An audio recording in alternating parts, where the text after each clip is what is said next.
നമസ്കാരം,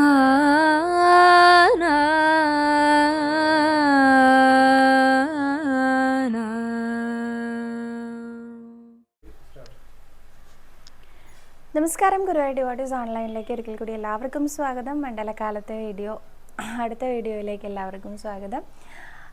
ഇന്ന് ഒരുപാട് പേര് പറഞ്ഞൊരു കഥ തന്നെയാണ്. ഞാനിതിനു മുമ്പ് അനുസ്മരിച്ചിട്ടുള്ളൊരു കഥ തന്നെയാണ്. ഒരു കുഞ്ഞു കഥയാണ് ഞാൻ കൊണ്ടുവന്നിരിക്കുന്നത്. തൃണാവർത്തൻ്റെ മോക്ഷം. തൃണാവർത്തൻ വന്ന കഥയാണ് കേട്ടോ പറയുന്നത്. ഒരു ദിവസം യശോദമ്മ ഉണ്ണികൃഷ്ണന് പാല് കൊടുത്തുകൊണ്ടിരിക്കുകയായിരുന്നു കേട്ടോ. ആ ഒരു വരാന്തയിൽ ഇരുന്നു കൊണ്ട് തണുത്ത കാറ്റൊക്കെ കെട്ടിക്കൊണ്ട് വളരെ സന്തോഷകരമായിട്ട് ആ ഉണ്ണികൃഷ്ണനെയും നോക്കിക്കൊണ്ട് ഉണ്ണികൃഷ്ണനെ കുറിച്ച് ഇങ്ങനെ പാട്ടൊക്കെ പാടിയിട്ട് താരാട്ട് പാട്ടുകളൊക്കെ പാടിക്കൊണ്ട് ഇങ്ങനെ പാല് കൊടുത്തുകൊണ്ടിരിക്കുകയായിരുന്നു. ഈ സമയത്താണ് കംസനാൽ പ്രേരിതനായിട്ടുള്ള തൃണാവർത്തൻ എന്ന അസുരൻ ഒരു ചുഴലിക്കാറ്റിൻ്റെ രൂപത്തിൽ വരുന്നത് കേട്ടോ. വടക്കേ ഇന്ത്യയിലൊക്കെ ഇന്നും ചുഴലിക്കാറ്റുകൾ ധാരാളമായിട്ട് കാണപ്പെടാറുണ്ടെന്നും ഈ തൃണാവർത്തൻ്റെ അനുജന്മാരോ ഒക്കെ ആയിട്ട് ഇന്നും അനേകം പേര് അവിടെ ഉണ്ട് എന്നൊക്കെ ആചാര്യൻ വളരെ രസകരമായിട്ട് പറയാറുണ്ടായിരുന്നു. അപ്പോൾ എന്തായാലും ഈ തൃണാവർത്തൻ വരുന്നത് കണ്ട സമയത്ത് ഭഗവാന് തോന്നിയിട്ടേ ഒട്ടും ഔചിത്യബോധമില്ലാത്ത അസുരനാണ് വന്നുകൊണ്ടിരിക്കുന്നത്. ഇവൻ എൻ്റെ അമ്മയെ കൂടി ഉപദ്രവിക്കാൻ വളരെയധികം സാധ്യതയുണ്ട്. അതുകൊണ്ട് അമ്മയെ ഇപ്പോൾ എൻ്റെ അടുത്ത് നിന്ന് പറഞ്ഞു വിടണം. അപ്പോൾ ഈ പാല് കുടിച്ചുകൊണ്ടിരിക്കുന്ന കുഞ്ഞുണ്ണികൃഷ്ണന് പറയാൻ പറ്റുമോ, അമ്മേ ഞാൻ ആ തൃണാവർത്തനെ വധിച്ചിട്ട് വരാം, അമ്മയൊന്ന് അകത്ത് പോയിരിക്കൂ എന്ന് പറയാൻ സാധ്യമല്ലല്ലോ. അപ്പോഴാണ് അദ്ദേഹം വിചാരിച്ചത് അദ്ദേഹത്തിന് ഗരിമ എന്ന ആ ഒരു അഷ്ടൈശ്വര്യ സിദ്ധിയിൽ ഒരെണ്ണം വന്ന് ഭവിക്കട്ടെ എന്ന് വിചാരിച്ചു. ഘനപ്പെടാൻ തുടങ്ങി. വളരെയധികം ഭാരം ഈ കുഞ്ഞുണ്ണികൃഷ്ണന് ഭാരം വയ്ക്കുന്നതായിട്ട് യശോദമ്മയ്ക്ക് ഇങ്ങനെ തോന്നുകയാണ്. തൻ്റെ ആ ഒരു മടിത്തട്ട് വല്ലാതെ വേദനിക്കുന്ന തരത്തിൽ ഇവന് ഭാരം അനുഭവപ്പെടാൻ തുടങ്ങിയ സമയത്ത് യശോദമ്മ വിചാരിച്ചു, എൻ്റെ ഉണ്ണിക്ക് ഇതെന്താ സംഭവിക്കണത്, എനിക്ക് ഇവനെ എടുക്കാൻ സാധ്യമല്ലാതെ വരുന്നുല്ലോ, എന്താണ് എനിക്ക് എൻ്റെ ഈ ഒരു കൈകളാണെങ്കിലും അതുപോലെ തന്നെ കാൽത്തുടകളാണെങ്കിലും വല്ലാതെ വേദന എടുക്കാൻ തുടങ്ങിയിരിക്കുന്നു ഉണ്ണികൃഷ്ണൻ്റെ ഭാരം കൊണ്ടെന്ന്. അമ്മയ്ക്ക് അധികം ചിന്തിച്ച് ബുദ്ധിമുട്ടേണ്ടി വന്നില്ല കേട്ടോ. കാരണം ഇന്നലെയാണ് ഒരു ഗോപിക വന്നത് കേട്ടോ. ഈ ഗോപിക വന്നിട്ടേ അനേകം പേര് ഭഗവാനെ കാണാൻ അപ്പോഴും വന്നുകൊണ്ടിരിക്കുകയാണല്ലോ. ഒരു ഗോപിക വന്നിട്ട് ഇങ്ങനെ പറഞ്ഞു, യശോദേ എന്തൊരു ഭംഗിയാണ് നിൻ്റെ ഈ ഉണ്ണിയെ കാണാൻ, ഇവനിപ്പോൾ എത്ര മാസമായി എന്ന് ചോദിച്ചു.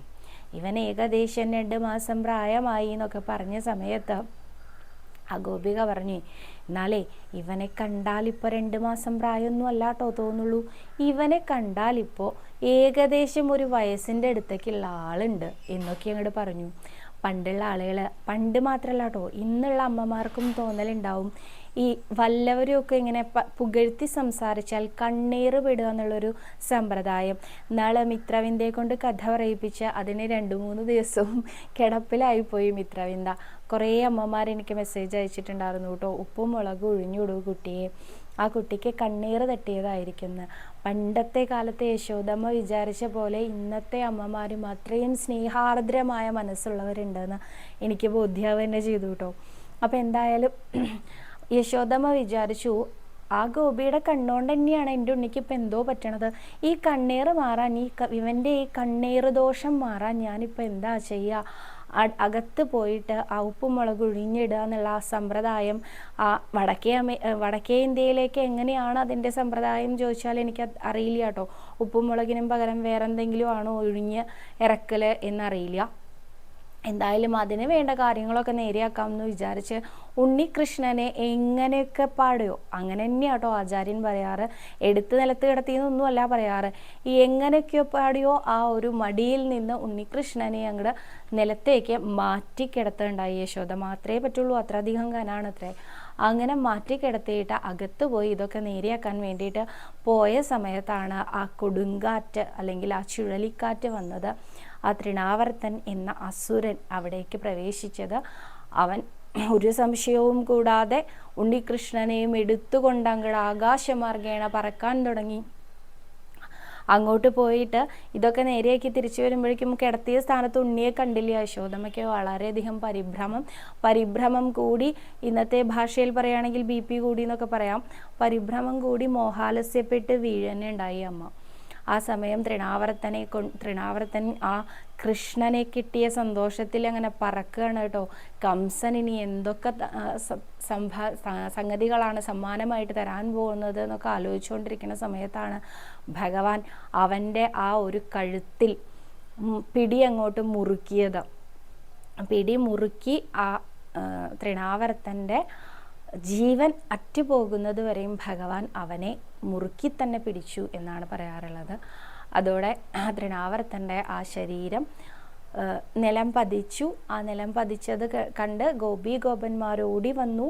ആ വലിയ രാക്ഷസന്റെ പുറത്ത് ആ ഉണ്ണിയെ കണ്ടതും ഗോപന്മാരെ ഓടിപ്പോയി എടുത്തു എന്നാണ് മേൽപ്പത്തൂർ പറയാറുള്ളത്. ഗോപികമാരെടുത്തു എന്ന് പറയണ്ടേന്നാണ് ഉണ്ണികൃഷ്ണൻ ചോദിക്കുന്നത്. ഉണ്ണികൃഷ്ണൻ എപ്പോഴും ഗോപികമാരെടുക്കണതാണ് അത്ര ഇഷ്ടം. അമ്മമാരോടുള്ള ആ ഒരു പ്രത്യേക ഇഷ്ടം കൊണ്ടേ അമ്മമാരെടുത്താൽ മതി എന്നൊരു തോന്നല്. അപ്പോൾ അദ്ദേഹം ചോദിക്കുക ചെയ്തു മേൽപ്പത്തൂരിനോട്, അല്ല ഗോപന്മാരെടുത്തു എന്നല്ലേ ഭാഗവതത്തിൽ പറയണേ, ഗോപന്മാരല്ലേ എന്നെ എടുത്തത് എന്ന് ചോദിച്ചപ്പോൾ മേൽപ്പത്തൂരും വിട്ടുകൊടുത്തില്ല. അല്ല ഗോപികമാരല്ലേ എടുത്തത് എന്ന് ചോദിച്ചപ്പോൾ അല്ല അത് ഗോപന്മാർ തന്നെ എടുത്തത് എന്ന് പറഞ്ഞു കേട്ടോ. അല്ല എനിക്ക് അമ്മമാരല്ലേ ഓടിച്ചെന്ന് എടുക്കുക, അമ്മമാർക്കല്ലേ പരിഭ്രമം കൂടുക, അമ്മമാരല്ലേ കുട്ടിയെ വീണാൽ ഒന്ന് നോക്കിയോ. ഇപ്പോഴും അങ്ങനെയൊക്കെ തന്നെയാണ് കേട്ടോ. ഒരു കുഞ്ഞു വാവ വീഴുകയാണെന്ന് കണ്ടാൽ അമ്മമാരെ ആദ്യം പോയി ഓടിയെടുക്കുക. അച്ഛനും അമ്മയും ഒരുമിച്ച് വരുന്ന വെച്ചാൽ അമ്മയാണോ ആദ്യം പോയി എടുക്കുക. അതങ്ങനെയാണ് ആ ഒരു സമ്പ്രദായം. അങ്ങേക്ക് നിശ്ചല്യാത്തോണ്ടാണ് എന്നൊക്കെ ഭഗവാൻ അങ്ങോട്ട് വാദിച്ചത്. അപ്പോൾ ഭഗവാനോട് പറഞ്ഞു, ഇങ്ങനെ ആയാൽ നന്നല്ല കേട്ടോ, ആൺപെൺ വ്യത്യാസമില്ല, അങ്ങനെ ആയാൽ പറ്റുമോ എന്നാണ് മേൽപ്പത്തൂർ ചോദിച്ചത്. അപ്പം അതെന്താ അങ്ങനെ? തൃണാവർത്തൻ മുമ്പ് പൂതനയുടെ അടുത്ത് നിന്ന് എന്നെ എടുത്തുകൊണ്ട് വന്നത് ആ ഗോപികമാരാണ്. എന്ത് കാര്യത്തിനും ഒരു എക്സ്പീരിയൻസ് വേണം എന്നാണത്രേ ഇന്നും ആളുകൾ പറയാറുള്ളത്. അപ്പോൾ അത് കേട്ടപ്പോൾ മേൽപ്പത്തൂർ ആ ഉണ്ണികൃഷ്ണൻ്റെ സംസാരം കേൾക്കാൻ വളരെ കൗതുകപൂർവ്വം മേൽപ്പത്തൂർ പറഞ്ഞു അത്രേ, അങ്ങെന്താ അപ്പം അങ്ങനെ പറയണേന്ന്. അതെന്താ നിശ്ചല്യ, അങ്ങേക്കറിയാത്തോണ്ടാണ് ഞാൻ പറഞ്ഞു തരാം. ആ ഒരു ദേവസ്വത്തിലേക്ക്, അതായത് ഗുരുവായൂർ അമ്പലത്തിലേക്ക് പുതുതായിട്ട് നിയമനത്തിന് ആൾക്കാരെ ക്ഷണിച്ചു. ഓരോ ആൾക്കാരെയും കൂടിക്കാഴ്ച നടത്തുമ്പോഴേ മുൻപെന്താ ചെയ്തിരുന്നത്, മുൻപ് എവിടെയാ ജോലി ചെയ്തിരുന്നത്, എത്ര വർഷത്തെ പ്രവൃത്തി പരിചയം ഉണ്ടെന്നാ ഈ എന്താ പറയുക മുഖതാവിൽ കാണുന്ന ആളുകൾ ചോദ്യമായിട്ട് ചോദിക്കുന്നത്. അപ്പം എന്താ അതിൻ്റെ അർത്ഥം? എന്ത് ജോലിക്കും ഒരു മുൻപരിചയം വേണമെന്നാണല്ലോ. ഈ ഗോപികമാർക്കാണെങ്കിൽ നല്ല മുൻപരിചയമുണ്ട്. എന്നെ ആ പൂതനയുടെ അടുത്തുനിന്ന് എടുത്തുകൊണ്ട് വന്നിട്ട് ഈ ഗോപാലന്മാർക്ക് മുൻപരിചയമില്ല, അതുകൊണ്ട് എന്നെ ഗോപികമാരെടുത്തോട്ടെ എന്ന് പറഞ്ഞു. അപ്പോൾ മേൽപ്പത്തൂർ പറഞ്ഞു ഇത്രയും മുൻപരിചയമൊക്കെ നല്ലതാ, പക്ഷെ ആൺപെൺ വ്യത്യാസം വേണം. കാരണം മുൻപ് ഒരു രാക്ഷസിയുടെ ദേഹത്ത് നിന്നാണ്, അവരൊരു സ്ത്രീയാണ്, അതുകൊണ്ട് അവരുടെ ദേഹത്ത് നിന്ന് സ്ത്രീകൾക്ക് എടുക്കാം. എന്നാൽ ഇപ്പോൾ ഇവിടെ നിലംപതിച്ച് കിടക്കുന്നത് ഒരു രാക്ഷസനാണ്. ഈ ആണുങ്ങളുടെ ശരീരത്തിൽ കയറി കുഞ്ഞിനെ എടുക്കാനാണെങ്കിലും ഗോപികമാർ പോയാൽ നന്നോ എന്നായി മേൽപ്പത്തൂർ. ഇത് കേട്ടപ്പോൾ ഭഗവാൻ ഒന്നും പറഞ്ഞില്ല. ഗോപന്മാരെങ്കിൽ ഗോപന്മാരെ എടുത്തോട്ടെ എന്ന് വിചാരിച്ച് മിണ്ടാതിരുന്നു അത്രേ. അങ്ങനെ ഗോപികമാർക്ക് പകരം ഗോപന്മാരാണ് തൃണാവർത്തൻ്റെ ശരീരത്തിൽ നിന്ന് ഭഗവാനെ എടുത്തുകൊണ്ടുവന്നത്. ഗോപികമാരെ ഏൽപ്പിച്ചു. അവരെ മോഹാലസ്യത്തിൽ നിന്നുണർന്ന യശോദയുടെ കയ്യിൽ ഉണ്ണികൃഷ്ണനെ കൊടുത്തു. അവന് പാല് കൊടുത്തു നോക്കൂ. എപ്പോഴും പറയുന്നതാണ് കേട്ടോ, ചെറിയ കുട്ടികൾ വീണ് കഴിഞ്ഞാൽ അമ്മമാരോട് പറയും, അല്ലെങ്കിൽ തലയൊന്ന് മുട്ടുകയൊക്കെ ചെയ്താൽ പറയും, അവനൊന്ന് പാല് കൊടുത്തു നോക്കൂ, എന്നാൽ നേരെ ആവും, അവൻ നന്നായി കുടിക്കുന്നുണ്ടെങ്കിൽ അവന് ബുദ്ധിമുട്ടുകളൊന്നും ഇല്ല എന്നാണ് അർത്ഥം എന്നൊക്കെ പറയാറുണ്ട്.